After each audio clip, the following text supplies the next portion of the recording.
Hey everybody, what's up and welcome back to today's video guys. And today guys, I'm going to go ahead and be showing you how to go ahead and integrate your GoDaddy website builder with Make.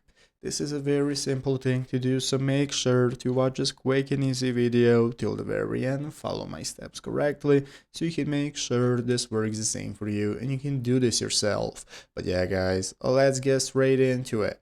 So the first thing we want to do is to go ahead and open up the official GoDaddy website builder if you have not already, and you can do so by going to the official GoDaddy website and from there opening up your portfolio and dashboard. From here you can take a look at your dashboard and so on and all the websites you have, and you can go ahead and open it up in edit mode. So if you open it up in edit mode, it's going to look like this. This is going to be the editor, where at the right side of the screen you can find this menu for managing your website, and if you open up the settings, it's going to enable you to access analytics. From here you have your meta pixel, Facebook meta tag, and so on, but there is no make option.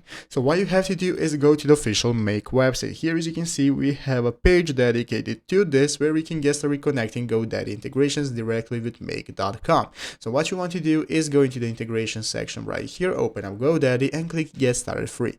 This is going to enable you to go ahead and log into an account. Once you log into your account, you are going to go and be able to get started purchasing and using this integration option right here. That's going to enable you to integrate it with GoDaddy. Follow the steps, see how to integrate it. Is going to ask you for info from your website that you can find right here and in your portfolio. Then you can then go ahead and paste into the GoDaddy integration tool and integrate those two platforms, and that's how it's done. So I hope this video was helpful. If it was, make sure to leave a like, subscribe to the channel. Thanks for watching, take care, and bye.